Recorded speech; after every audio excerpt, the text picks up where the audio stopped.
कस्तूरीतिलकं ललाटपटले वक्षस्थले कौस्तुभम् नासाग्रे वरमौक्तिकं करतले वेणुकरे कङ्कणम् सर्वाङ्गे हरिचन्दनं सुललितं कण्ठे च मुक्तावली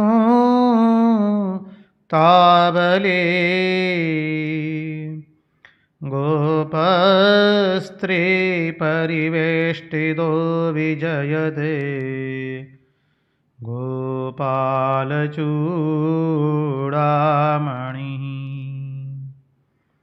गोपालचूडामणिः।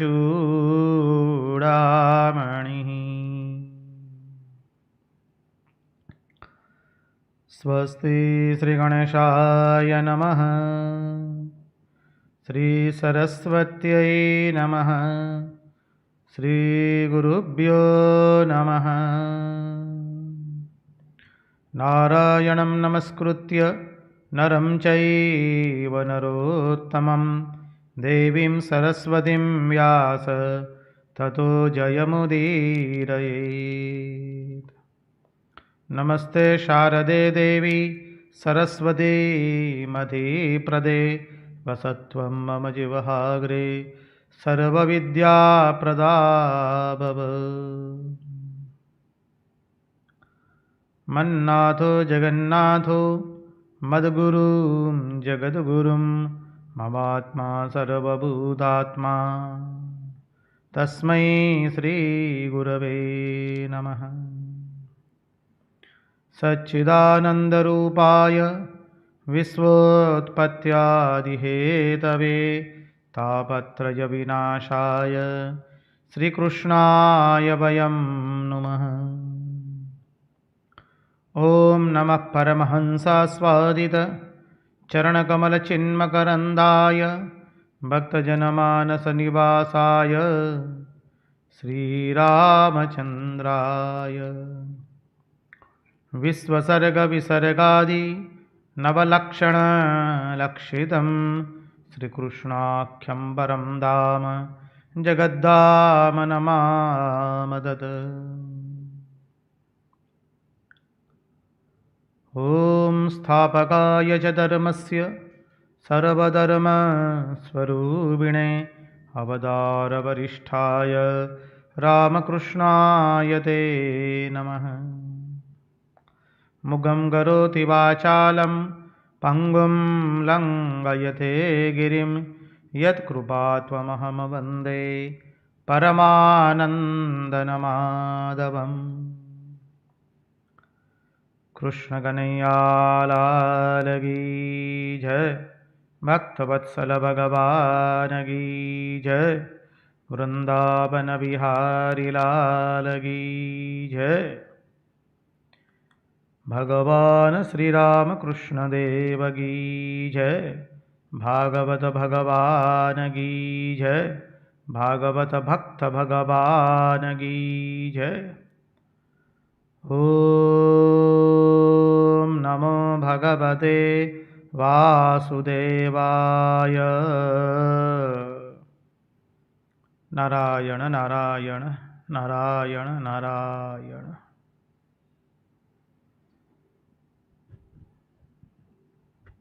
हम सर्वप्रथम पूज्यपाद स्वामी आदि भवानंद जी महाराज के चरणों में हमारे सश्रद्धेय प्रणाम निवेदित करते हैं। तत्पश्चात रामकृष्ण आश्रम राजकोट के अध्यक्ष पूज्यपाद निखिलेश्वरानंद जी महाराज के चरणों में सश्रद्धेय प्रणाम निवेदित करते हैं। उपस्थित पूज्यपाद प्रभु सेवानंद जी महाराज एवं अन्यान्य सन्यासी महात्माओं एवं विरक्तों के चरणों में हम सश्रद्धेय वंदन करते हैं। और इस दृश्य श्राव्य माध्यम से जो कोई भी इस भागवत रसामृत का रसपान कर रहा है, उन सब के हृदय में निवासित उस अनंत अखंड अविनाशी परब्रह्म परमात्मा को मुहुर मुहुर वंदन करके आइए भागवत रसामृत में हम अवगाहन करें।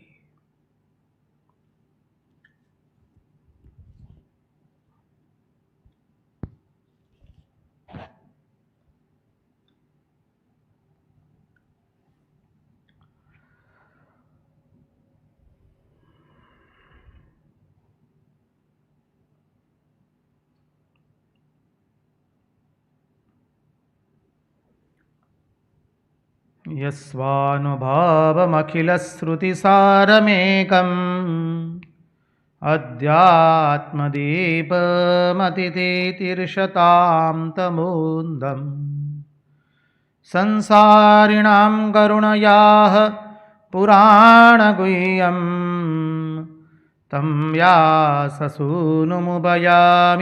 गुरुं मुनीनाम्। कृष्णाय वासुदेवाय हरये परमात्मने प्रणतक्लेशनाशाय गोविन्दाय नमो नमः। नारायण नारायण नारायण नारायण।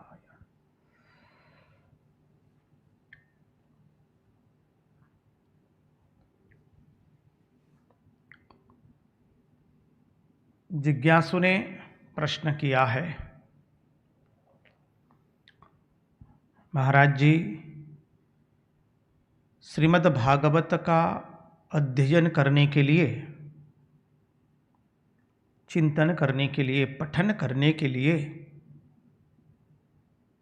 हिंदी, अंग्रेजी और कोई अन्य भाषा में कोई पुस्तक हो तो हमें कृपा करके बताइए। देखिए, वैसे तो गीता प्रेस गोरखपुर से जो मूल भागवत है उसका अनुवाद प्रकाशित हुआ है, 2 खंड में है। एक और संस्कृत है और एक और हिंदी में अनुवाद है। वो श्रेष्ठ है और वो अनुवाद जो है पूज्यपाद अखंडानंद सरस्वती महाराज जी ने किया है। बहुत सुंदर अनुवाद है, लेकिन शुरू के लिए हम आपसे अनुरोध करेंगे, हमको अन्यथा रूप से मत लीजिए। यदि आप प्रथम बार ही भागवत पढ़ रहे, उसका अध्ययन कर रहे हैं, तो हमारा आप सब लोगों से एक ही नम्र निवेदन रहेगा। पूज्यपाद शुकावतार भगवत स्वरूप डोंगरे जी महाराज का भागवत पढ़िए। उस पुस्तक का नाम है श्रीमद् भागवत रहस्य। गुजराती एवं हिंदी के अंदर में उपलब्ध है, अन्य भाषाओं का हमें ज्ञान नहीं है कि उसका अनुवाद हुआ है कि नहीं, लेकिन हम कहेंगे भागवत का यदि पठन करना है, उसके तत्वार्थ से उसका चिंतन करना है, तो शुकावतार स्वरूप पूज्यपाद डोंगरे जी महाराज जी का जो श्रीमद् भागवत रहस्य है, उन्होंने अनेकों कथाएं की थी गुजराती के अंदर में, और अनेक कथाओं को संकलित करके उनके भागवत की इस पुस्तक प्रकाशित की गई श्रीमद् भागवत रहस्य। और वह पुस्तक गुजराती एवं हिंदी में उपलब्ध है। हिंदी तो सबको आती ही है, इसलिए, और वही पठन के योग्य है। उसमें 12 स्कंद की कथा आ जाती है। अनेकों कथाएं ली है महाराज जी ने, क्योंकि पहले तो क्या होता था, सुबह 3 घंटा, शाम को 3 घंटा, इस तरह से कथा होती थी, 7 दिन की या 9 दिन की। अभी समय जैसा बदलता जाता है, समाज बदलता जाता है, उस तरह से अभी 3-3 घंटा या 4-4 घंटे की कथा होती है। पहले तो सुबह 9 से 12, फिर अपराह्न में 3 से 6 ये समय रहता था भागवत कथा का। तो उस 7 दिन या 9 दिन के अंदर में 12 स्कंद लेते थे। बहुत सुंदर उनका वो श्रीमद् भागवत रहस्य उपलब्ध है। पठननीय, मनननीय, चिंतनीय ग्रंथ है। कई उपासक, कई श्री कृष्ण प्रेमी, कई भागवत प्रेमी, कई भगवान के प्रेमी उसका नित्य पठन करते हैं। आप पढ़ के देखिए, भगवान में अद्भुत प्रेम आवेगा। गुजराती और हिंदी में अनुवाद है, अन्य भाषा का हमें ज्ञान नहीं है, और वो ऑनलाइन पर भी मिल जाती है पुस्तक। दूसरा एक प्रश्न था, कुछ दिन पहले किया था, हमें ज्ञात नहीं हम उत्तर दिए हैं कि नहीं। प्रश्न था कि महाराज आप जब कहते कि रुक्मणी जी माँ साक्षात लक्ष्मी जी के अवतार थे, तो श्रीमती राधा रानी कौन थे? देखिए, हम लोग चिंतन कर चुके हैं।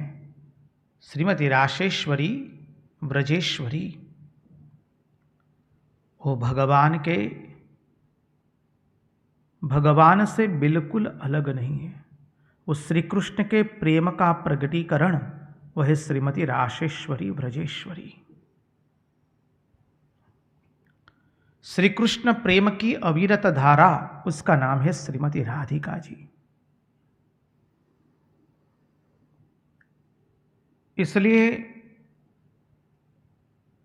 श्रीमती राधिका जी श्री कृष्ण से अलग है, वो मत है ही नहीं। हमारे गौड़ीय संप्रदाय, हमारे वैष्णव संप्रदाय, अन्यान्य सब यही मत का घोषणा करते हैं।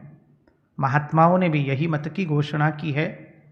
फिर भी अब आपको अधिरूप से कुछ चाहिए तो कई विद्वानों ने कहा कि हाँ, लक्ष्मी जी के जैसे 2 रूप हुए, एक माता रुक्मणी जी और श्रीमती राधिका जी। उस तरह से लेना है तो ले सकते हैं, अन्यथा हमारा तो मत यही है कि मात्र श्री कृष्ण के प्रेम का प्रकटीकरण वो है श्रीमती राशेश्वरी, श्रीमती ब्रजेश्वरी, श्रीमती राधिका जी। और एक जिज्ञासु ने प्रश्न किया है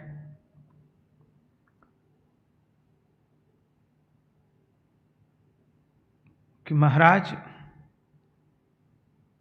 श्री रामकृष्ण देव की कृपा हृदय पर क्यों नहीं बरस पाई? अब देखिए, इस प्रश्न जब आपने छेड़ा है तो थोड़ा पार्श्वभूमि का भी देखना पड़ेगा, और भगवान की लीला हम समझ सकते नहीं हैं। पहले ये इस पंक्ति को हमें हमारे मन में बिठाना पड़ेगा। हृदय को भगवान की कृपा नहीं मिली है,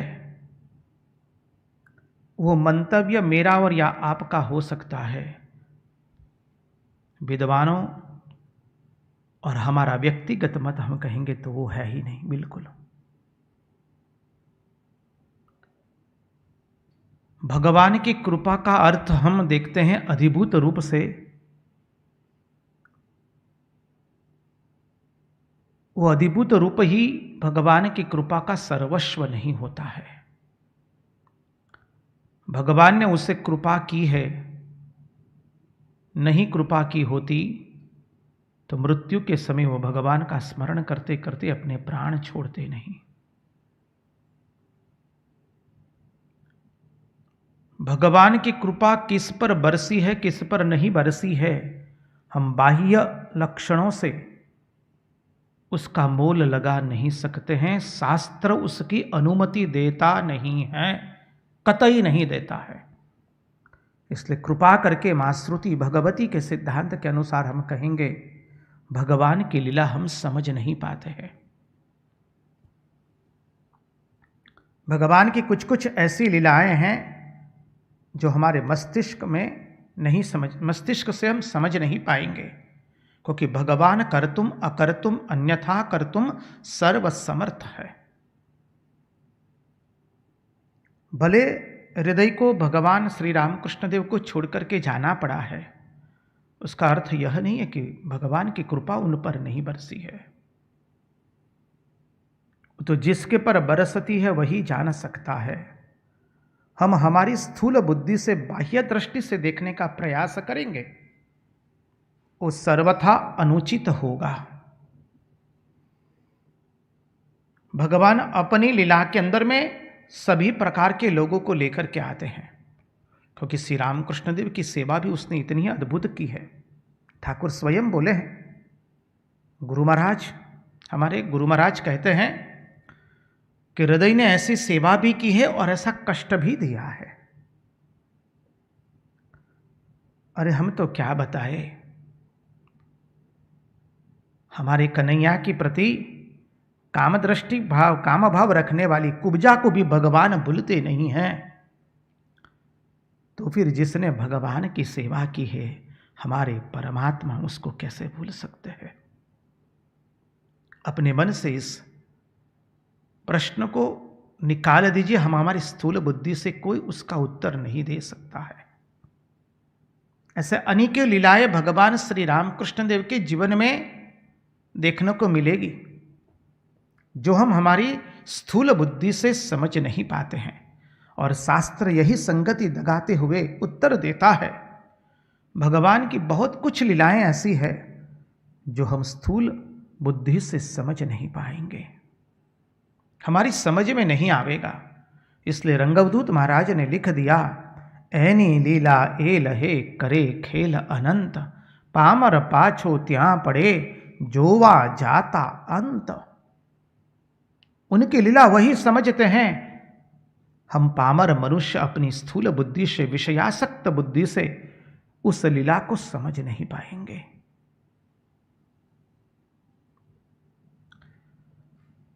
और जिज्ञासु ने जिज्ञासा प्रकट की है कि महाराज, जो आपने बताया गीता का हर रोज पठन करने का 12वां अध्याय, 15वां अध्याय और स्थित प्रज्ञ के लक्षण, क्या उतना ही पर्याप्त है? यहां कुछ भी पर्याप्त नहीं है। जितना करते जाएंगे उतना कम है। याद रख लीजिए, स्तोत्र पाठ का उद्देश्य हमारा तो यही है, हमारा मन भगवान में लगे रहना चाहिए। इसलिए सुबह उठ करके पहले विष्णु सहस्र नाम कीजिए। शांताकारं भुजगशयनं पद्मनाभं सुरेशं, विश्वाधारं गगनसदृशं मेघवर्णं शुभांगं, लक्ष्मीकान्तं कमलनयनं योगिभिर्ध्यानगम्यं, वन्दे विष्णुं भवभयहरं सर्वलोकैकनाथम्। ॐ नमो भगवते वासुदेवाय। अथ श्रीविष्णुसहस्रनामस्तोत्रं यस्य स्मरणमात्रेण जन्मसंसारबन्धनात् विमुच्यते। नमस्तस्मै विष्णवे प्रभविष्णवे। नमः समस्तभूतानाम् आदिभूताय बुभृदे अनेकरूपरूपाय विष्णवे प्रभविष्णवे। कितना आनंद आता है, एक बार करके देखिए ना। हमारा तो अनुरोध है आप लोगों से हाथ जोड़ करके, एक बार विष्णु सहस्त्र नाम के प्रति प्रेम हो जाएगा, उसमें आनंद आवेगा, उसे अंतिम श्वास तक आप छोड़ नहीं पाएंगे। अरे जिस विष्णु सहस्त्र नाम को सुन सुन करके हमारे पितामह भीष्म ने कह दिया, अरे अर्जुन, सब दुख के दर्दों को भुलाने की एक ही दवा है, यह विष्णु सहस्त्र नाम। सब बाण पितामह भीष्म को सामने वाली छाती से लगे हैं और छाती से लग करके आर पार निकले हैं। ऐसे बाण सैया का दुख पितामह भीष्म को तनिक भी नहीं हुआ है। पितामह भीष्म कहते, हे धर्मराज युधिष्ठिर, आंखों में अश्रु ला करके कहते, अष्टवसुओं में से एक है परम ज्ञानी, जिनका शरीर छूटा है तो कहीं गया नहीं है। समझ लीजिए, कहीं आने और जाने की गति वाले पितामह भीष्म नहीं है, वहीं पंच महाभूत में पूर्ण रूप से विलीन हो गया है। ऐसे पितामह भीष्म परम ज्ञानी उन्होंने कह दिया, हे धर्मराज युधिष्ठिर, तुमने जो प्रश्न पूछा है, को धर्म सर्वधर्माणां भवतः परमो मतः किं जपन्मुच्यते जन्तुर्जन्म संसार बंधनात्। क्या क्या सुंदर प्रश्न पूछे हैं विष्णु सहस्त्रनाम में। इन सभी प्रश्नों का उत्तर वही एक नाम है जिसका स्मरण करने से और कुछ स्मरण करना रहता नहीं है। वही एकमात्र धर्म है जिसका अनुसरण करने से और कोई धर्म का अनुसरण करना रहता नहीं है। को धर्म सर्वधर्माणां भवतः परमो मतः किम जपन मुच्यते जंतुर्जन्म संसार बंधनात्। मनुष्य जन्म मरण के चक्र से मुक्त हो जाता है। और हमारे पितामह भीष्म गाते हैं, क्या बताए, ओम विश्वं विष्णुर्वषट्कारो भूत भव्य भवत् प्रभु भूतकृत भूतभृद्भावो भूतात्मा भूत भावनः। क्या सुंदर है। उसकी चर्चा नहीं करेंगे, नहीं तो हमारा तो आज का मूल भागवत विषय में प्रवेश करना नहीं होगा। ये हमारा प्रियति प्रिय एकमात्र स्तोत्र हो तो एकमात्र विष्णु सहस्र नाम है, और कोई नहीं हो सकता है हमारा प्रियति प्रिय। प्रत्येक स्तोत्र की अपनी अपनी विशेषता है, और ये विष्णु सहस्रनाम स्तोत्र हम आपको कहेंगे, यही एकमात्र स्तोत्र है भगवान की उपस्थिति में, भगवान के सामने, भगवान के द्वारा पूर्ण रूप से अनुमोदित हुआ एकमात्र स्तोत्र विष्णु सहस्रनाम है। इसलिए देखिए हम सब लोग कितना आनंद प्राप्त करते हैं जब गाते हैं। तो धीरे धीरे गाइए, आनंद आवेगा। और इसलिए हमारे भगवद पाद भगवान आद्य शंकराचार्य ने सबसे प्रथम टीका विष्णु सहस्रनाम पर ही लिखी है। कुछ भी लिखने से पहले उन्होंने प्रथम हमारे भगवद पाद ने जो टीका लिखी वो केवल विष्णु सहस्रनाम पर ही है।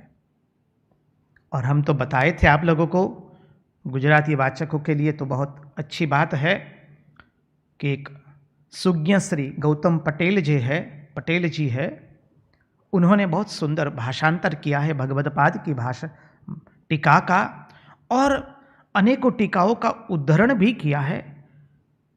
इतना सुंदर वो ग्रंथ बनाया है। भगवान उनकी विद्वत्ता को और अग्रसर करे, सूक्ष्म बनाए, ऐसी हमारी प्रार्थना है। ग्रंथ पढ़ने से अद्भुत आनंद प्रकट होता है। तो गुजराती पाठकों के लिए तो हम अवश्य कहेंगे, जब इतना सुंदर ग्रंथ गुजराती भाषा में उपलब्ध है, आप अवश्य उसका पठन कीजिए। अन्य भाषा में, हिंदी भाषा में, उड़िया भाषा में, तेलुगु के अंदर में, कन्नड़ा के अंदर में भी, मराठी में भी है और बंग भाषा में भी है। गीता प्रेस गोरखपुर से भगवद पाद की टीका का अनुवाद आप अवश्य पठन कीजिए और भगवद पाद की टीका पहले पढ़िए। तत्पश्चात रामानुजाचार्य का जो श्री भाष्य है उसके ऊपर जाइए, आनंद आवेगा। क्योंकि हमारा तो मत यही है, सदाशिव समारंभाम शंकराचार्य मध्यमाम अस्मदाचार्य पर्यंताम वंदे गुरु परंपराम। सभी आचार्य भगवान के अवतार हो चुके हैं, इसलिए हम तो सब आचार्यों को वंदन करते हैं। भगवद पाद माधवाचार्य जी, रामानुजाचार्य जी, महाप्रभु वल्लभाचार्य जी, निम्बार्काचार्य जी, सब आचार्यों के चरणों में हम वंदन करते हैं।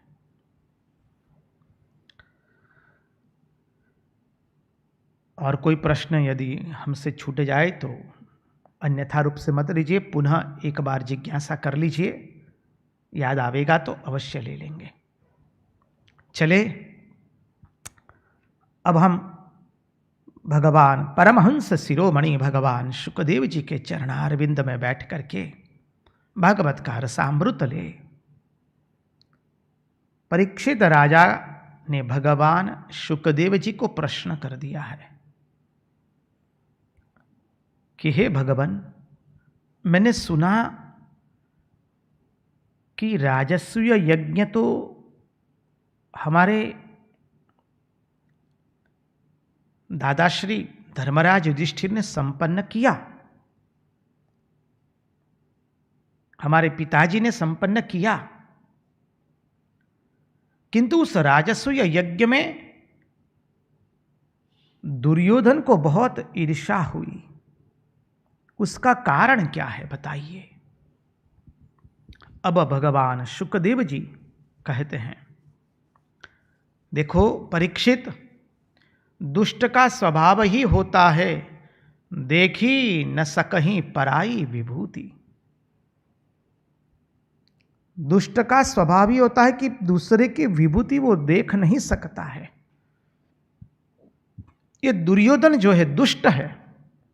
दुर्योधन का स्वभाव है कि दूसरों की विभूति, दूसरे की प्रशंसा, दूसरे की कीर्ति, दूसरे का उत्कर्ष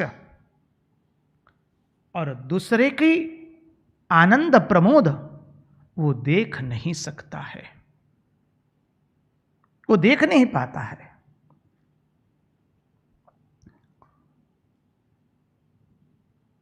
हम लोगों में भी जब दूसरे की प्रगति देख करके, उत्कर्ष देख करके, ख्याति विख्याति देख करके यदि जलन होने लगे तो समझ लीजिए हम दुर्योधन से तनिक भी अच्छे नहीं हैं। बुरे हो सकते हैं, अच्छे नहीं हैं।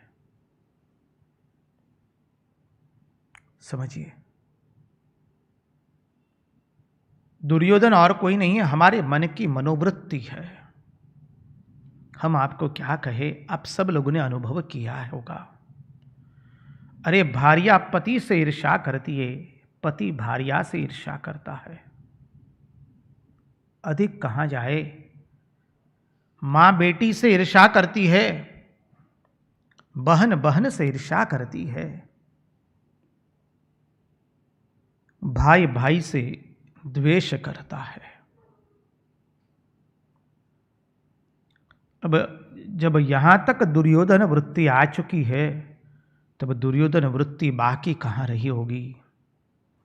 इसलिए भगवान से प्रार्थना कीजिए, प्रभु हमारे हृदय में खूब राग द्वेष है, कृपा करके इस राग द्वेष का त्याग करवाइए। और भगवान की यह कथा ही हमारे राग द्वेष को दूर कर सकती है, और कोई नहीं कर सकता है।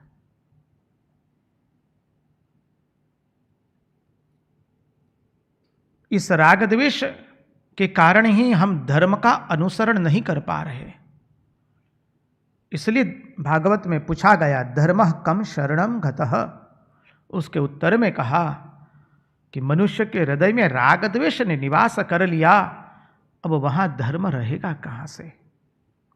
परिणाम स्वरूप मनुष्य धर्म का अनुसरण नहीं कर पा रहा है।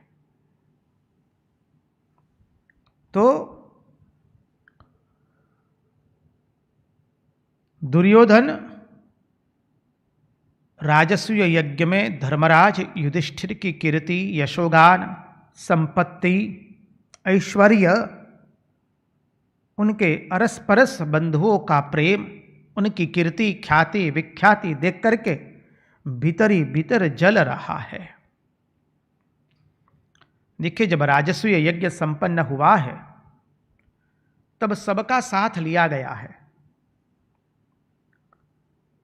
धर्मराज युधिष्ठिर ने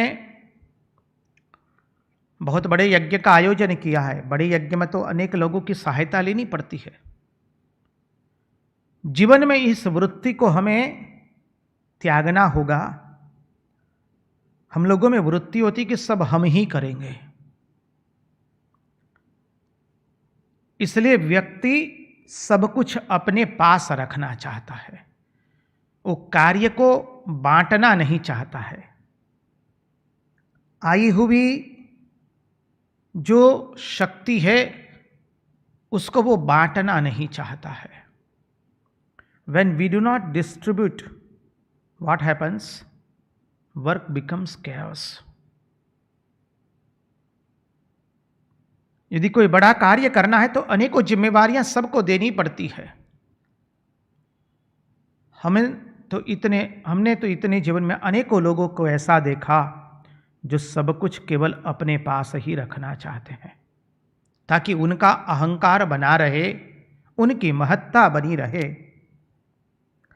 ऐसी वृत्ति जहां होती है, ऐसे लोग कोई बड़ा कार्य, महत् कार्य नहीं कर पाते हैं। उनके मन अत्यंत कुपमुंडित होते हैं, कुपमुंडिक होते हैं। फ्रॉग इन अ वेल, कुएं के मेढक के समान होते हैं। उनके मन भी छोटे होते हैं, भले पदासीन हो जाए, पद मिल गया, लेकिन पद उनके पर सवार हो गया है, वो पद पर सवार नहीं हो पाए। जिम्मेवारी दी गई, लेकिन वो जिम्मेवारी उनके ऊपर बैठ गई है, वो जिम्मेवारी के ऊपर नहीं बैठे हैं। अर्थात वो चेतन है, जड़ उनके ऊपर बैठ गया, वो जड़ के ऊपर आसन्न नहीं हो पाए हैं। और जब ये अवस्था आती है तब मनुष्य का पतन होता है। अपना विकास नहीं कर पाता है मनुष्य। इसलिए महात्माओं ने बहुत सुंदर कहा है, तत्वचिंतकों ने कहा, share and care is the law of human beings. Selfishness is the law of animal. Share and care is the law of human being. And sacrifice is the law of great people. स्वार्थपरायणता ही पशु जीवन का एक उद्देश्य होता है। पशु स्वार्थ परायण होता है, उसमें निस्वार्थता देखी जाती है अल्प मात्रा में, और कोई कोई पशुओं में अधिक भी देखी जाती है। But exceptional can not be the law, please keep it in mind.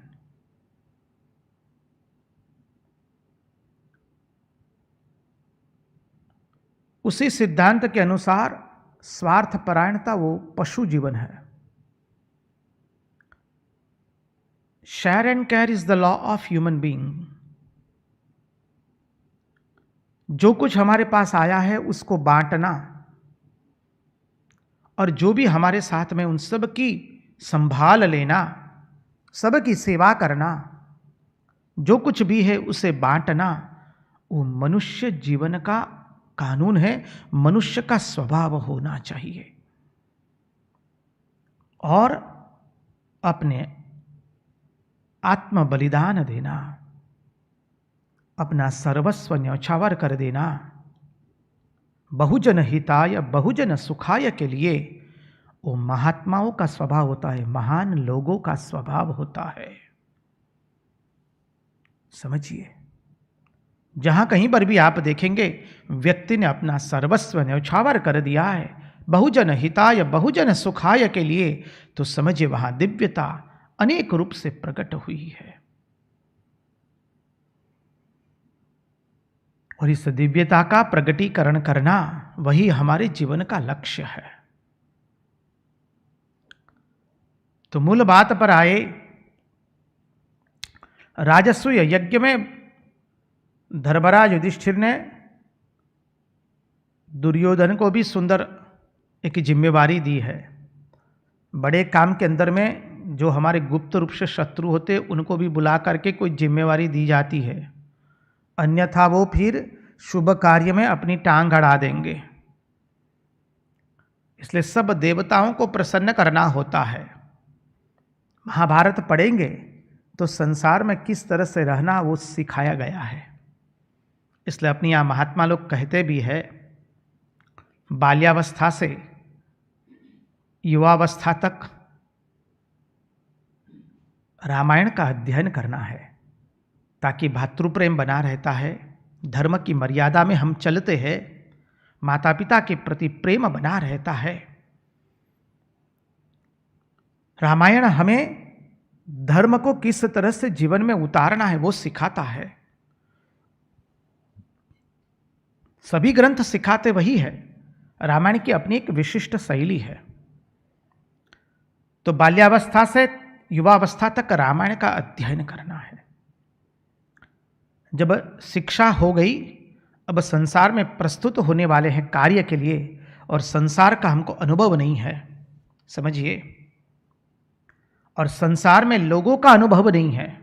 लोग जैसे दिखते हैं वैसे नहीं हैं। मुख में मधु है पर उनके हृदय विष से भरे हुए हैं। चमड़ी से उजले हैं, हृदय से काले हैं। पीठ के पीछे वार करने वाले हैं, मुंह पर प्रशंसा करने वाले हैं। ऐसे लोगों के साथ नाता पड़ेगा, पाला पड़ेगा, तो उस समय मनुष्य अपने जीवन को कैसे संभाल पाएगा। उसे जीवन जीने की कला सिखानी है तो महाभारत युवावस्था में ही पढ़ना चाहिए।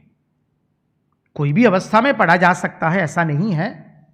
कोई भी अवस्था में कोई भी धर्म ग्रंथ हमारा पढ़ा जा सकता है।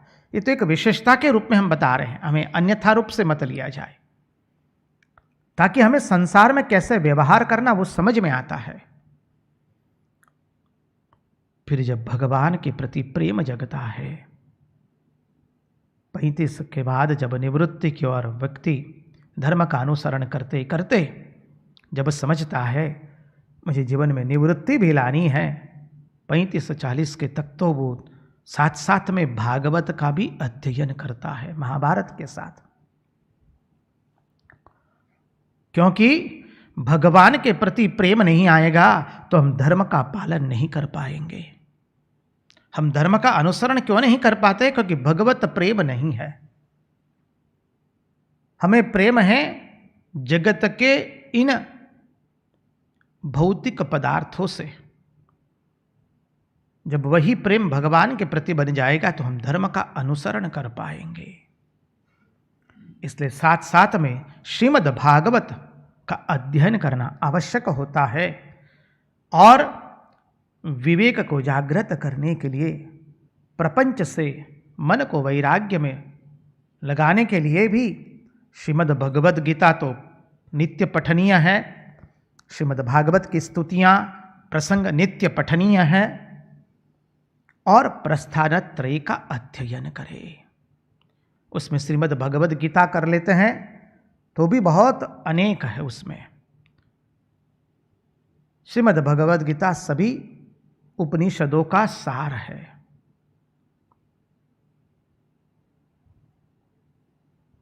योग शास्त्रों का सार है। ओम तत्सद इति श्रीमद् भगवत गीतासु उपनिषत्सु ब्रह्म विद्यायाम योग शास्त्रे। उपनिषदों का सार योग शास्त्र का सार है। ब्रह्म विद्या का भी सार दिया गया है, वह श्रीमद् भगवत गीता। ऐसा अद्भुत ग्रंथ है, इसलिए ये सब ग्रंथ नित्य पठनीय है। इसलिए महात्मा गांधी जी ने कहा ना, मेरी 2 माँ हैं। एक है वह माँ जिसने मुझे अधिभूत रूप से जन्म दिया है, वो एक माँ है। और दूसरी माँ है मेरी भगवद गीता। बहुत सुंदर, वो हर रोज नित्य रूप से श्रीमद् भगवद गीता का पठन करते थे।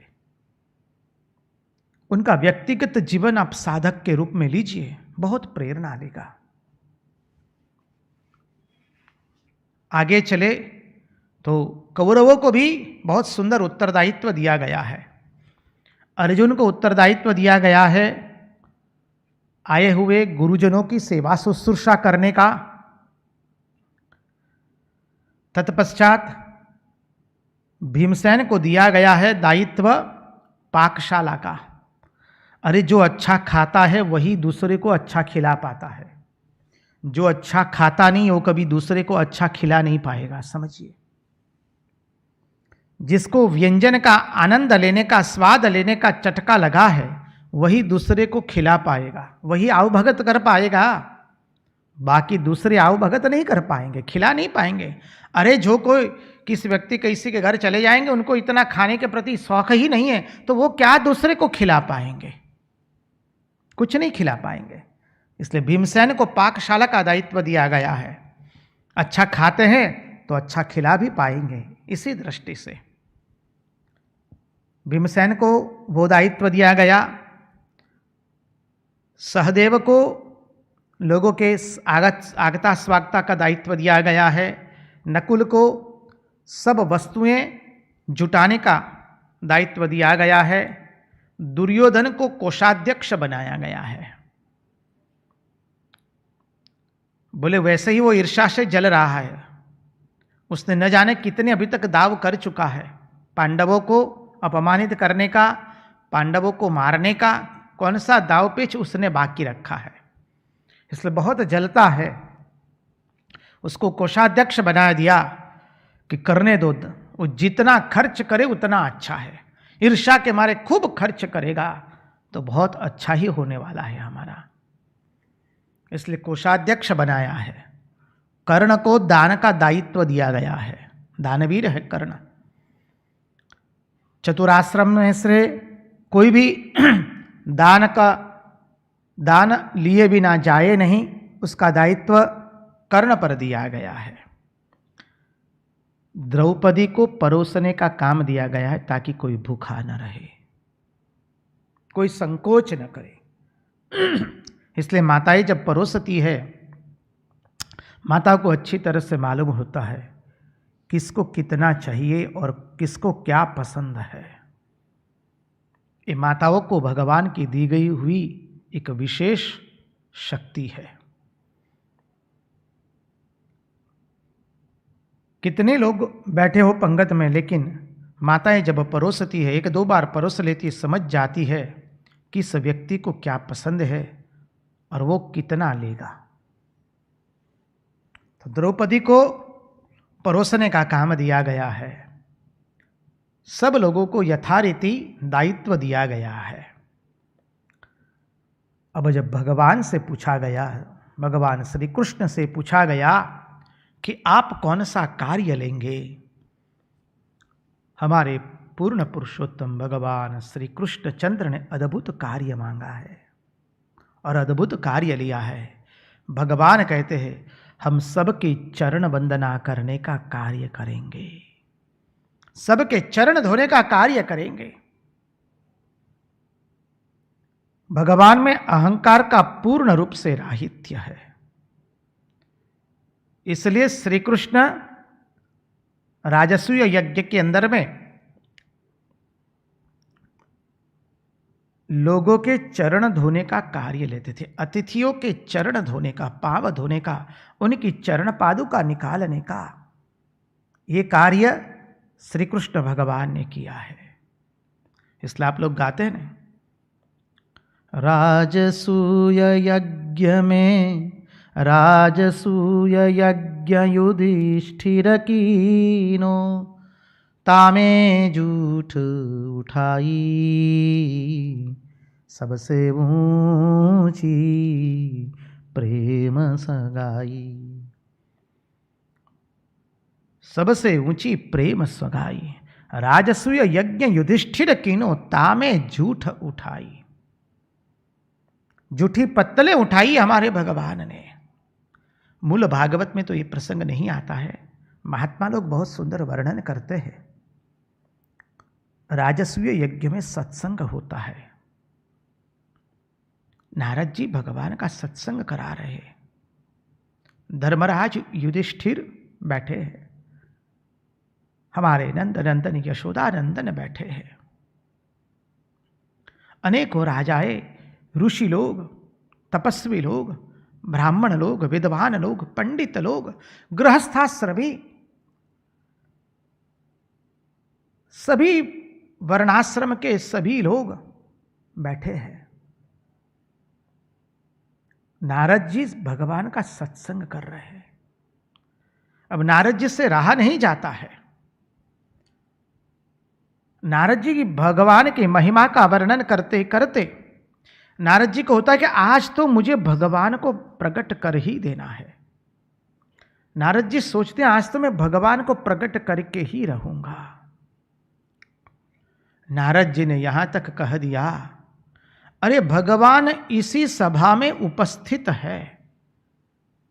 नारद जी कहते हैं, धर्मराज युधिष्ठिर देखते हैं भगवान इसी सभा में उपस्थित है। अब देखिए भगवान की माया कैसी है। जब तक भगवान स्वयं को पहचानने न दे तब तक हम भगवान को पहचान सकते नहीं हैं। राजा छद्मवेश में नगर भ्रमण करने को निकला है, कोई पहचान नहीं पाया। श्री रामकृष्ण देव को अवतार के रूप में कोई पहचान नहीं पाया है। एकमात्र स्वामी विवेकानंद और एक आध दो और, अन्य कोई। समझिए, भगवान जब तक जीव को बुद्धि न दे, जीव भगवान को पहचान नहीं पाता है। जब नारद जी ने कह दिया कि भगवान इसी सभा में उपस्थित है, धर्मराज युधिष्ठिर देखते यहां वहां, कहां है भगवान। नजर भगवान श्री कृष्ण पर जाती है। भगवान ने अपनी माया फेंकी है। धर्मराज युधिष्ठिर को होता है, अरे हम तो मामा फूफी के हुए हैं। श्री कृष्ण के साथ हमारा संबंध तो मामा और बुआ का है। वो कैसे भगवान हो सकते हैं? वो यदि भगवान है तो जूठी पत्तल कैसे उठा सकते हैं? लोगों के चरणों तक कैसे ले सकते हैं? लोगों की चरण वंदना कैसे कर सकते हैं? भगवान पुनः पुनः नारद जी को इंगित कर रहे, नारद जी प्रकट मत कीजिए। भगवान अप्रकट रहना चाहते, भगवान अपने आप को प्रकट करना नहीं चाहते। ये भगवान की भगवत्ता है, समझिए। तो नारद जी भगवान को प्रकट करना चाहते, भगवान ने उनको इंगित किया है, नारद जी प्रकट मत कीजिए। भगवान ने यहां जो लोगों की चरण पादुका धोने का, अतिथियों के पांव धोने का जो कार्य लिया है, वो भगवान का ही कार्य है। भगवान ने जो सेवा ली है वह स्वयं उन्हीं की सेवा है। कैसे? तत्वार्थ रूप से देखिए, पांव के देवता विष्णु है और भगवान सबकी चरण वंदना करेंगे। अर्थात क्या हो गया? विष्णु ही विष्णु की सेवा कर रहा है। पांव के अधिभूत देवता विष्णु है। पादोस्य विश्वाभूतानि, पांव के अधिष्ठान देवता विष्णु है। अंत में यज्ञ संपन्न हुआ और अवभृत स्नान हुआ। सब लोगों ने एक साथ मिलकर के आनंद प्रमोद के साथ स्नान किया है। देवताओं ने पुष्प वृष्टि की है, सब लोगों ने आनंद प्रकट किया है। उसका वर्णन है मूल भागवत में, आप पढ़ लीजिए। अवभृत स्नान हुआ, सब लोग एक दूसरे को ऊपर जल छिटकते हैं, एक दूसरे का हाथ मिला करके अभिवादन करते हैं, आनंद प्रकट करते, एक दूसरे से गले मिलते हैं, प्रणाम करते हैं। सब लोगों ने स्नान किया है, नदी के अंदर में सरिता में स्नान किया है, एक दूसरे पर पानी छिटक रहे, जल का छिंटकाव कर रहे हैं। बाद में राजसूय यज्ञ के बाद जिस प्रकार धर्मराज युधिष्ठिर के अंतःपुर की शोभा बढ़ी, संपत्ति बढ़ी, उनकी कीर्ति बढ़ी, यश बढ़ा, उनका महत्व बढ़ा, उसको देख करके दुर्योधन के मन में अह बढ़ने लगा, डाह बढ़ने लगा, विष बढ़ने लगा। मन ही मन वो इतना द्वेषीला बन गया है, उसका हृदय जल रहा है। एक बार सभा जुटी थी, एक घटना घटी उसमें, आप सब लोग जानते हैं। महादानव द्वारा पांडवों के लिए एक सभागार का निर्माण किया गया था। उस सभागार के अंदर में धर्मराज युधिष्ठिर सुवर्ण के सिंहासन पर आसन्न थे और उस सभागार की फर्श ऐसे बनाई थी, जहां जल हो वहां स्थल दिखे, जहां स्थल हो वहां जल दिखे, जहां स्थल है वहां जल दिखे, जहां जल है वहां स्थल होगा। तो सभी लोग सभा में बैठे हुए थे। धर्मराज युधिष्ठिर सुवर्ण के सिंहासन पर बैठे हुए थे। भगवान श्री कृष्ण, अनेक मंत्रियों, अनेक राजाएं, अनेक विद्वान पंडित, ब्राह्मण लोग, सब लोग उपस्थित थे। माता द्रौपदी अपने 5 पतियों की सेवा में नियुक्त थी। अनेक दास दासियां से भरी हुई सभा में मंत्रणा हो रही थी। उतने में वहां दुर्योधन उपस्थित होता है और उसको जहां जल दिखा तो उसने अपने कपड़े उठा लिए, तो वहां स्थल निकला। सब लोग हंसने लगे और जहां स्थल था वहां उसने कपड़े उठाए नहीं, तो कपड़ों के साथ भीग गया। उतना ही नहीं, वो गिर गया उसी पर, वहीं पर। यह भगवान की अद्भुत लीला है। सब लोग जोर जोर से हंसने लगे, तालियां बजा बजा करके हंसने लगे। दुर्योधन लज्जित हो गया, सबके सामने लज्जित हो गया, इतना शर्म से वो झुक गया। उसी क्षण वो इंद्रप्रस्थ का त्याग करके हस्तिनापुर आ जाता है। बाद में इसी विष ने महाभारत युद्ध के बीज बो दिए हैं। यहां पर हम आपका ध्यान आकर्षित करेंगे। कई लोग कहते हैं इसी घटना के अंदर में, इसी घटना के समय द्रौपदी ने जैसे टोना मारा था, अंधे के लड़के अंधे होते हैं। याद रखिए, ऐसा कहीं पर कोई भी ग्रंथ में लिखा हुआ नहीं है। महाभारत उठा करके आप देख लीजिए, पढ़ लीजिए। अंधे के लड़के अंधे, ये कहीं पर भी लिखा हुआ नहीं है। ये तो परवर्ती काल के अंदर में नवल कथाकारों ने अपने मन से जोड़ दिया हुआ प्रसंग है। अरे माता द्रौपदी तो इतनी महान है, वो दुर्योधन को दुर्योधन नहीं कहती, वो तो सुयोधन कहती है। वो परम भागवत है माता द्रौपदी, कोई सामान्य नारी नहीं है। ये तो नवल कथाकारों ने, साहित्यकारों ने अपने मन की उपज से उसमें डाल दिया है। महाभारत में कहीं नहीं है, मूल भागवत में भी कहीं ये लिखा हुआ नहीं है। इस शास्त्र कहीं पर भी ऐसा कहता नहीं है कि द्रौपदी ने टोना मारा। और द्रौपदी तो दुर्योधन को दुर्योधन भी नहीं बोल रही है, वो तो सुयोधन कह रही है। समझिए, नवल कथाकारों, साहित्यकारों को इसकी छूट होती है ये करने की। वो नवल कथाकार है, साहित्यकार है। जब नवल कथा लिखी जाती है तो उसमें इतिहास और उसका इतना महत्व नहीं होता है। नवल कथा का अपनी एक शैली है, अपनी एक प्रणाली है घटना को प्रस्तुत करने की।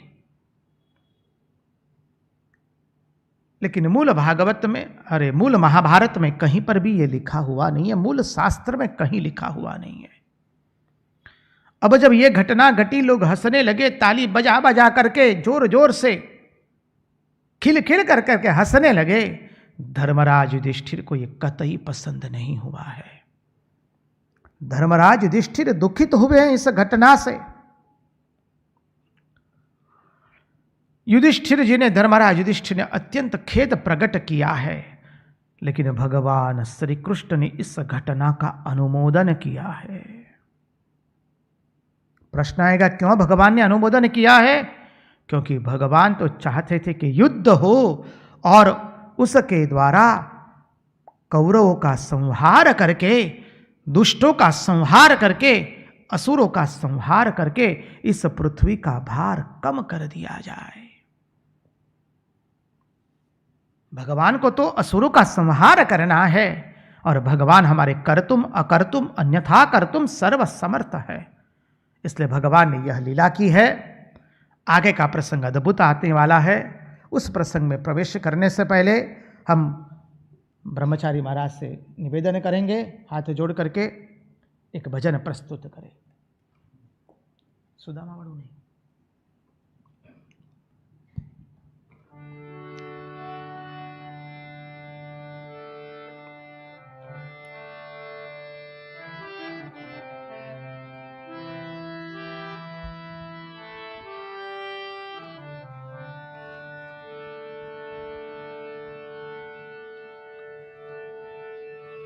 મને પ્યારું લાગે, મને પ્યારું લાગે શ્રીજી તારું નામ.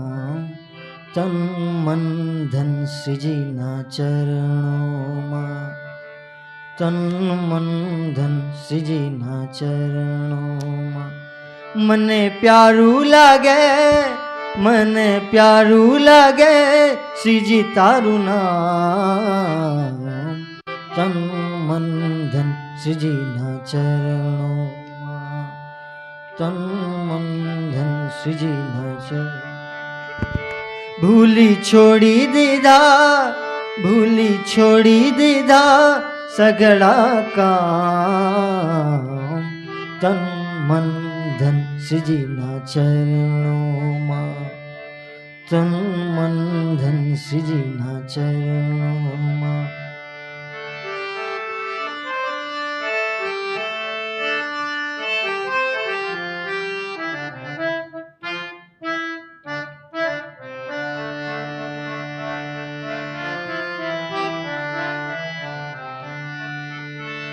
ઓ મન મંદિરીએ તુલસીની માળા, ભવ બંધનના તોડશે તાળા.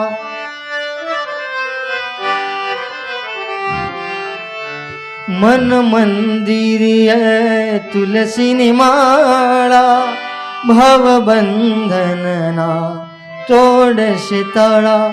મારું ઘર બને, મારું ઘર બને રૂડું વ્રજધામ. તન મન ધન શ્રીજીના ચરણોમાં, તન મન ધન શ્રીજીના ચરણોમાં. મને પ્યારું લાગે, મને પ્યારું લાગે શ્રીજી તારું નામ. તન મન ધન શ્રીજીના ચરણોમાં.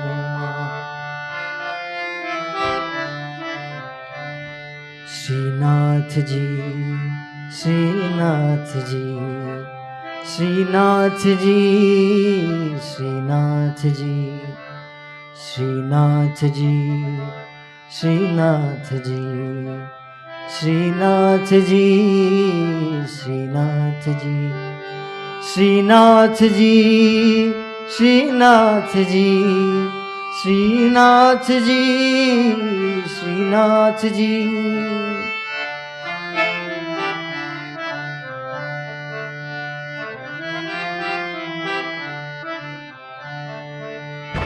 હો આઠે પ્રહર બની રહું તારી દાસી, ચરણોમાં તારા મથુરા ને કાશી.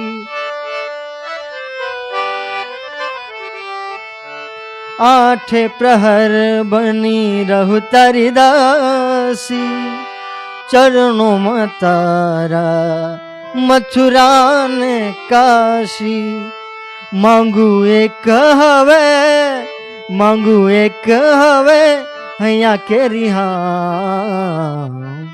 તન મન ધન શ્રીજીના ચરણોમાં, તન મન ધન શ્રીજીના ચરણોમાં.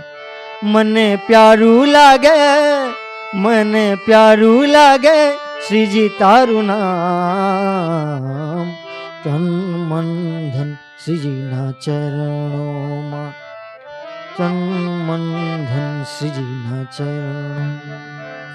શ્રીનાથજી, શ્રીનાથજી, શ્રીનાથજી, શ્રીનાથજી, શ્રીનાથજી, શ્રીનાથજી, શ્રીનાથજી, શ્રીનાથજી, શ્રીનાથજી, શ્રીનાથજી, શ્રીનાથજી, શ્રીનાથજી, શ્રીનાથજી, શ્રીનાથજી, શ્રીનાથજી, શ્રીનાથજી. મને પ્યારું લાગે, મને પ્યારું લાગે શ્રીજી તારું નામ.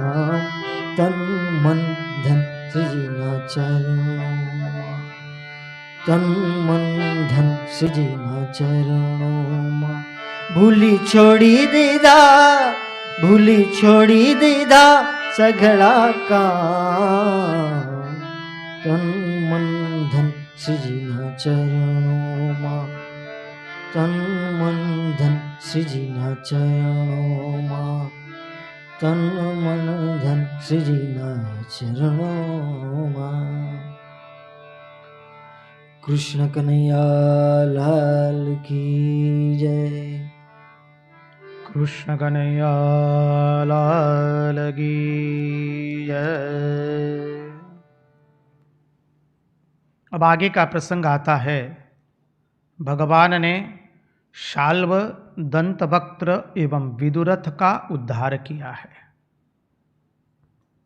देखिए, जब रुक्मणी जी के ब्याह के प्रसंग में शिशुपाल, शाल्व इत्यादि असुर आए थे, और हम सब लोग जानते हैं रुक्मणी जी के विवाह के अंदर में शिशुपाल की मंगेतर रुक्मणी जी को ही भगवान ने हरण करके अपनी अर्धांगिनी बनाई है। और शिशुपाल का जब भगवान ने उद्धार किया तब यह शिशुपाल ने यही आरोप लगाया था, अरे ये ग्वाला तो हमारी मंगेतर को ही उठा करके ले गया है।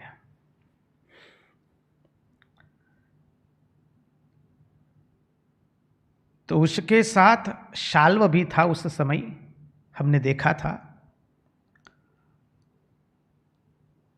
तो इस शाल्व को यदुवंशियों ने ऐसा परास्त कर दिया था। जरासंग, शिशुपाल, दंतवक्त्र, शाल्व आदि असुरों की सेना को और असुरों को ऐसा परास्त किया था यदुवंशियों ने। शाल्व ने प्रतिज्ञा ले ली उसके बाद कि समग्र पृथ्वी को मैं यादवहीन कर दूंगा, समग्र पृथ्वी को मैं यादवहीन कर दूंगा। शाल्व ने बड़ी आराधना की भगवान शिव जी की। केवल एक मुट्ठी राख खा करके भगवान शिव जी की आराधना करता है। अब शिव जी तो आशुतोष है, आराधना की, शिव जी प्रसन्न हुए और उसने शिव जी से मांगा कि मैं यादवों को परास्त करूं, इसलिए आप मुझे एक मायावी विमान दीजिए। समझिए, भगवान शिव जी ने उसकी इच्छा पूर्ण की। मायासुर को आदेश दे करके शाल्व को एक अद्भुत एक विमान दिया। अब शाल्व ने क्या किया, जब भगवान इंद्रप्रस्थ में थे राजसूय यज्ञ के प्रसंग में, तब शाल्व ने वो मौका पा करके द्वारका के पर हल्ला बोल दिया। उस विमान से नगर को नष्ट भ्रष्ट करने लगा। भगवान का पुत्र प्रद्युम्न नगर की रक्षा कर रहे थे, द्वारिका की। प्रद्युम्न ने अद्भुत युद्ध किया शाल्व के साथ। पहले तो प्रद्युम्न ने शाल्व के सारथी को ही गिरा दिया, लेकिन तत्पश्चात शाल्व के सारथी ने प्रद्युम्न पर ऐसे प्रहार किए बाणों से कि प्रद्युम्न मूर्छित हो गए। माया के बाणों से मूर्छित हो गए, बेहोश हो गए। प्रद्युम्न की अवस्था देख करके प्रद्युम्न का सारथी प्रद्युम्न का रथ लेकर युद्ध भूमि से निकल जाता है। प्रद्युम्न को पता चलता है, होश आने पर अपने सारथी को कहता है कि तुमने क्यों ऐसा किया, लोग हमारे बारे में क्या कहेंगे, हमें वीर नहीं कहेंगे। सारथी ने कहा कि महाराज, हमें आपके शरीर की भी रक्षा करनी है और भविष्य में तो ये मारा जाएगा, आप फिर से नवशक्ति संपन्न हो, इसलिए हम रथ को युद्ध भूमि से निकाल करके ले आए थे। प्रद्युम्न फिर रथ पर सवार होकर के फिर शाल्व के साथ युद्ध करता है और इस बार प्रद्युम्न कुशलतापूर्वक युद्ध कर रहा है। प्रद्युम्न ने शाल्व का बड़ा भारी मुकाबला किया, लेकिन शाल्व बड़ा भारी मायावी था। उसके प्रहार से प्रद्युम्न बेहोश हो जाता है। और ये युद्ध 27 दिन तक चला है। इतने में भगवान को इंद्रप्रस्थ से आए तो भगवान को शंका आ गई कि द्वारिका पर आफत आई है। भगवान आए, देखा युद्ध हो रहा है। भगवान ने दाऊद जी को द्वारिका की रक्षा की जिम्मेवारी दी और वो स्वयं शाल्व के साथ युद्ध करने लगे। अब शाल्व भगवान आशुतोष के वरदान से प्रभावित था, उनकी शक्ति थी और मायावी विमान था। अरे वो विमान ऐसा था, थोड़ा उसके बारे में सुनिए तो पता चलेगा। वो जमीन पर भी चल सकता था, जल में भी चल सकता था, आकाश में भी चल सकता था। वो विमान तो क्या था, उसमें एक बड़ा महल जैसा था वो तो, और उसमें अस्त्र शस्त्र से लेकर सब कुछ रखे गए थे। जो जल पर चल सकता है, भूमि पर चल सकता है और आकाश में भी उड़ सकता है। ऐसा अद्भुत मायावी वह विमान था। और भगवान के साथ शाल्व की बहुत भयंकर युद्ध हुआ है। और एक बार तो ऐसा हुआ, शाल्व ने अपने शस्त्रों की ताकत से भगवान के शार्ंग धनुष को नीचे गिरा दिया है। हाहाकार मच गया। भगवान का शार्ंग धनुष भगवान के कंधों पर से नीचे गिर गया है। भगवान तनिक भी विचलित नहीं हुए। भगवान ने बाद में कौमुदकी गदा से उसके विमान पर ऐसा प्रहार किया है और ऐसा अस्त्र चलाए भगवान ने, उसके विमान को चूरे चूरा कर दिया। अब उसने माया रची है भगवान के सामने। उसने क्या किया, नकली वसुदेव जी को पकड़ लिया और उनको गले से पकड़ा है और कहा, देखो श्री कृष्ण, अब मैं तुम्हारे पिता वसुदेव जी का कंदन निकालता हूं। और बोलते बोलते उन्होंने उस नकली वसुदेव जी का गला काट दिया। भगवान समझ गए ये तो माया भी है, ये उसकी झूठी माया है। भगवान ने तुरंत चक्र से सुदर्शन चक्र चलाया और शाल्व का उद्धार कर दिया। कृष्ण कन्हैया लाल की जय। अब भगवान शाल्व का उद्धार करके द्वारिका नगरी में प्रवेश कर ही रहे थे, तब तक दंतवक्त्र आ गया। और दंतवक्त्र ने भगवान को ललकारा है और वो अकेला ही भगवान से भिड़ने लगा और कहता है, आज तो मैं मेरे मित्रों से अऋण होऊंगा। आज तुम्हारा और हमारा मुकाबला हो जाए और कृष्ण तुम तैयार हो जाओ। आज मैं मेरे मित्रों के ऋण से अरुण होऊंगा। दंतवक्त्र कहता है, युद्ध हुआ। भगवान ने दंतवक्त्र का अपने सुदर्शन चक्र से वध कर दिया। जहां दंतवक्त्र का वध हुआ, दंतवक्त्र के शरीर से एक ज्योति निकली और भगवान के श्री चरण में समा गई। याद रखिए, याद कीजिए, जय एवं विजय। भगवान के जो द्वारपाल थे, उनको जो शाप मिला है सनत कुमारों से, उसके अनुसार उनको 3 बार आना पड़ेगा। हिरण्याक्ष, हिरण्यकशिपु, रावण, कुंभकर्ण एवं शिशुपाल एवं दंतवक्त्र। तो 3 बार आए। पहली बार हिरण्याक्ष एवं हिरण्यकशिपु के रूप में, द्वितीय बार रावण एवं कुंभकर्ण के रूप में, तृतीय बार शिशुपाल एवं दंतवक्त्र के रूप में। तो दंतवक्त्र के शरीर से भी एक ज्योति निकली और वो भगवान के श्रीचरण में समा गई। तत्पश्चात भगवान ने विदुरथ का भी उद्धार कर दिया और द्वारिका नगरी में भगवान ने प्रवेश किया, सबको आश्वस्त किया, सबको सुख संपन्न पुनः प्राप्त करवाया। अब आगे का प्रसंग आता है दाऊद जी की तीर्थ यात्रा। और उस तीर्थ यात्रा में दाऊद जी ने सूत जी का वध कर दिया है। श्री सुखदेव जी भगवान परीक्षित राजा को कहते हैं, हे राजन, जब बलराम जी ने सुना, दाऊद जी ने सुना कि कौरवों और पांडवों के बीच में अब भारी युद्ध होने वाला है। तो उन्होंने कहा कि मैं इस युद्ध में भाग नहीं लेने वाला हूँ, मैं इस युद्ध में पड़ने वाला नहीं हूँ, मैं तीर्थ यात्रा करने निकल जाऊंगा। और दाऊजी स्वयं तीर्थ यात्रा के लिए निकल गए। पहले वो प्रवास क्षेत्र में आए, वहाँ पर उन्होंने तर्पण किया। तत्पश्चात सरस्वती की नदी के तट पर गए और जिधर से सरस्वती आ रही थी उधर उन्होंने चलना शुरू कर दिया। मार्ग में अनेक तीर्थों का भ्रमण करते करते अंत में नैमिषारण्य क्षेत्र में आते हैं। और नैमिषारण्य में ऋषियों ने उनका बड़ा भारी स्वागत किया। उसके बाद बलराम जी ने देखा कि सिंहासन पर सूत जी आसन्न है और सूत जी ने दाऊजी का अभिवादन भी नहीं किया है, उनको प्रणाम भी नहीं किया है और उनका अभिवादन भी नहीं किया है। सूत जी हम बता चुके हैं आपको, ये संज्ञावाचक नाम है, व्यक्तिवाचक नाम नहीं है। जो पुराणों की कथा करे उसको सूत जी कहते हैं। उनका नाम है रोमहर्षण। अब नैमिषारण्य क्षेत्र में सिंहासन पर बैठ करके रोमहर्षण सूत जी पुराणों की कथा ब्राह्मणों को, ऋषियों को और पंडितों को सुना रहे हैं।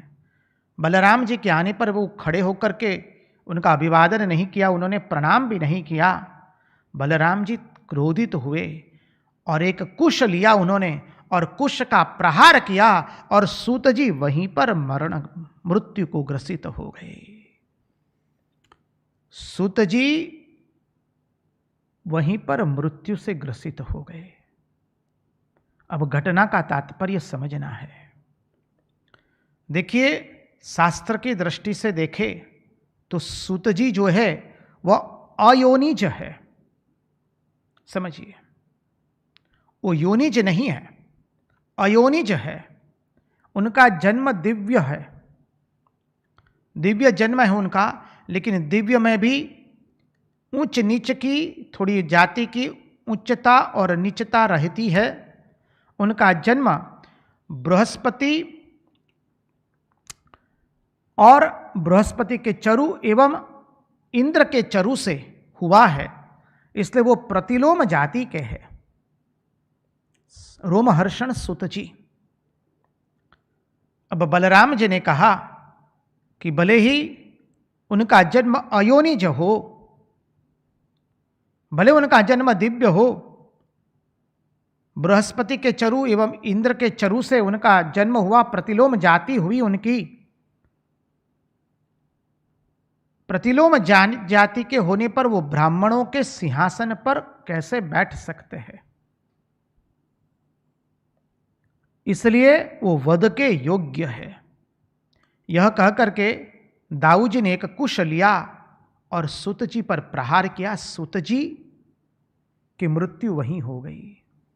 और जब इस सूत जी की मृत्यु हुई तब तिथि थी आषाढ़ शुक्ला द्वादशी, आषाढ़ शुक्ल द्वादशी। इसलिए उस दिन से तभी से पंडित लोग द्वादशी को पुराणों का पाठ नहीं करते हैं, उस दिन से शुरुआत नहीं करते, द्वादशी के दिन से। अब जब सूत जी की मृत्यु हो गई तो ब्राह्मण लोग चिल्ला उठे। एक साथ सब ब्राह्मणों ने कह दिया, ये तो ब्रह्म हत्या हो गई है। दाऊजी आपने क्या कर दिया, इसको तो हमने ब्राह्मणत्व प्रदान किया है। रोमहर्षण सूत जी को हमने ब्राह्मणत्व प्रदान किया है, आप ये नहीं कर सकते हैं। आपसे ब्रह्म हत्या हुई है, अब आपको प्रायश्चित्त करना पड़ेगा। जगत के सामने आपको आदर्श रखना है। दाऊजी सबको कहते हाथ जोड़ करके मैं प्रायश्चित्त करने के लिए तैयार हूं। लेकिन वहीं पर दाऊजी ने क्या करा, दाऊजी ने कहा कि मैं अवश्य प्रायश्चित्त करूंगा। बताओ क्या करूं प्रायश्चित्त के अंदर में? क्या मैं रोमहर्षण जी को फिर वापस जिला दूं, अर्थात जीवित कर दूं? आप कहें तो आप कहे तो उसको दीर्घायु कर दूं, आप कहे तो उसको बल पुनः बल से बलवान्वित कर दूं। तब ब्राह्मणों ने कहा, जीना, आपके अस्त्र शस्त्र की भी महिमा हमें रखनी है, और इधर सुत जी की जो मृत्यु हुई है वो शास्त्र की मर्यादा भी रखनी है। इसलिए सब ब्राह्मणों, पंडितों ने, विद्वानों ने तय किया कि सुत जी जो रोमहर्षण थे, उनके पुत्र उग्रश्रवा को बलराम जी ने कृपा की। उस उग्रश्रवा पर, उस उग्रश्रवा को आयुष्य का बल दिया और इंद्रिय का बल दिया, दोनों बल दिया। और वहीं पर उग्रश्रवा को बलराम जी ने विद्या संपन्न करके फिर से ब्राह्मणों के द्वारा बनाए हुए सिंहासन पर बिठाया और फिर से उग्रश्रवा पुराणों की कथा करने लगे।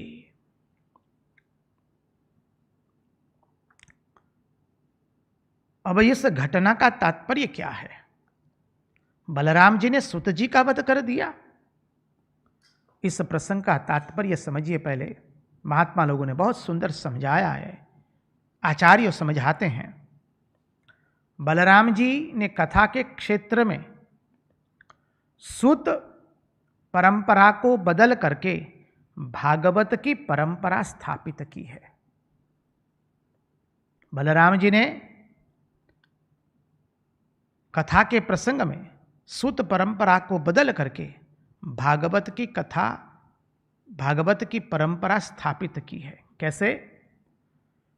बलराम जी के मन में यही था कि जैसे श्रुति की, नारायण की परंपरा में, श्रुति की नारायण की परंपरा में शुकदेव जी है, वैसे ही शेष परंपरा भी होनी चाहिए, और उसके अनुसार उग्रश्रवा को भगवान के वक्ता बना दिया।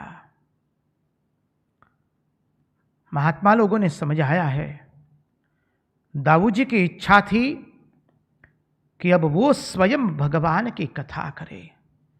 दाऊ जी भगवान से इतना प्रेम करते हैं, अब दाऊ जी कथा किए बिना रह नहीं पाते हैं। इसलिए दाऊ जी ने कुश से सुत जी की हत्या कर दी। दूसरा है, सुत जी भगवान की कथा करते करते भगवान से एक ही प्रार्थना करते हैं, प्रभु आपकी कथा सुनाते सुनाते, आपकी कथा का श्रवण करते करते मेरे प्राण चले जाए। भगवान की लीला एक होती है, उसके अर्थ अनेक होते हैं। जब सुत जी ने भगवान को पुनः पुनः यही प्रार्थना की है, प्रभु हम आपके पुराणों की कथा करते करते हमारा शरीर चला जाए, भगवान ने दाऊ जी को निमित्त बनाया है। और दाऊ जी के मन में भी इच्छा है कि अब भगवान की कथा तो हम करें। इसलिए दाऊ जी ने सूत जी की हत्या की और उन्हीं के पुत्र उग्रश्रवा को सर्व विद्या संपन्न एक क्षण में बना दिया है। देर नहीं लगी है।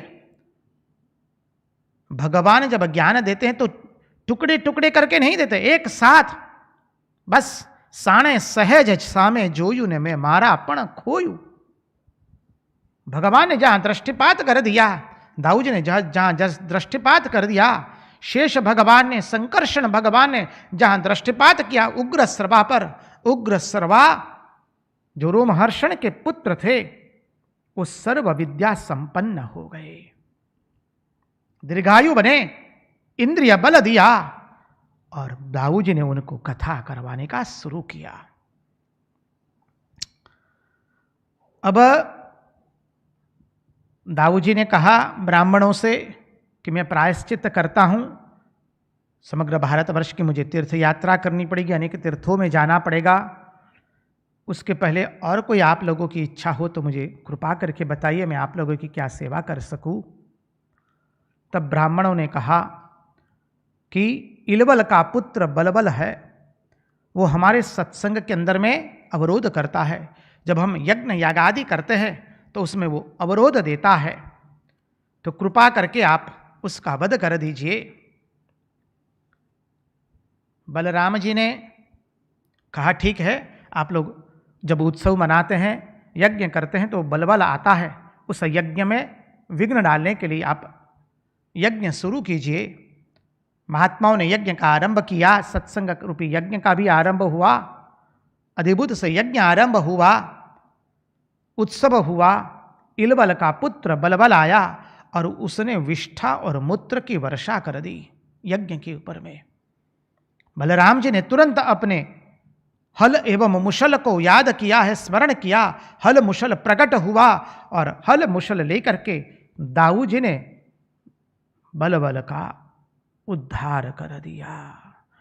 बोलो दाऊ जी महाराज की जय। शेषावतार भगवान दाऊ जी महाराज की जय।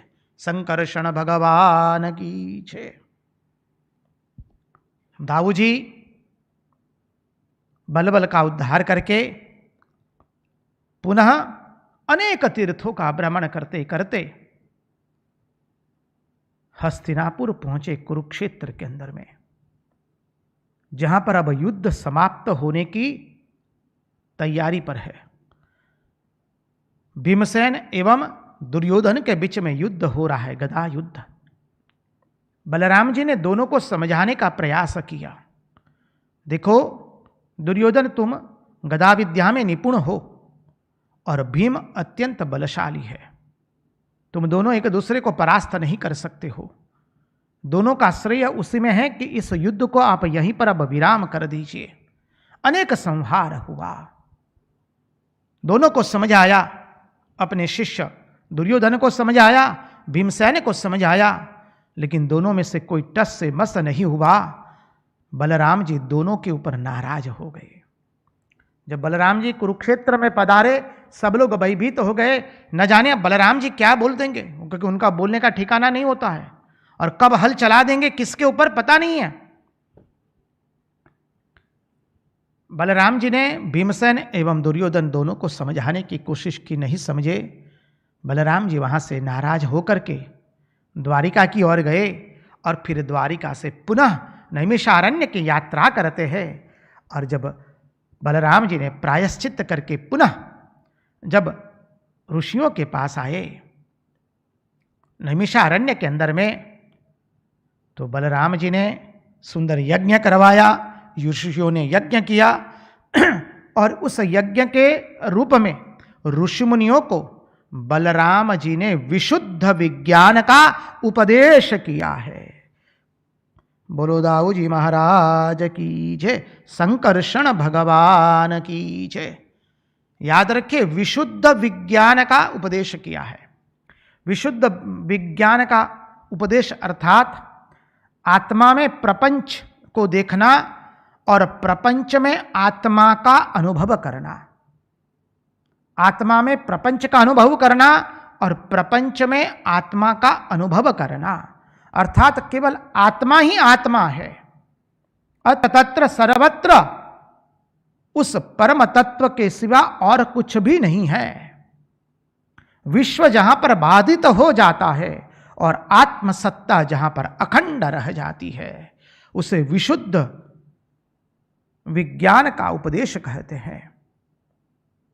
आत्मा में प्रपंच को देखना और प्रपंच में आत्मा को देखना। दाऊ जी ने उनको उपदेश दिया। सब ऋषि मुनि लोग धन्य हो गए। सब लोगों ने दाऊ जी का जय जयकार किया। दाऊ जी सबको संतुष्ट करते हुए आगे चल दिए। अब आगे का सुंदर प्रसंग आने वाला है।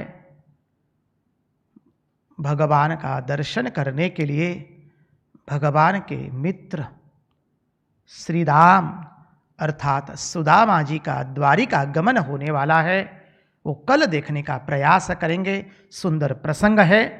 उस प्रसंग की कल पूर्व भूमिका भी बांध लेंगे और किस दृष्टि से हमारे सुदाम देव अर्थात श्री राम द्वारिका जाते हैं और भगवान का क्या अनुग्रह होता है, कल देखेंगे। आज उन्हीं की वाणी उन्हीं के चरणों में समर्पित करते हुए भगवान से प्रार्थना करते हुए, प्रभु हमारे मन की मति गति और रति आपके चरणों में बनी रहे।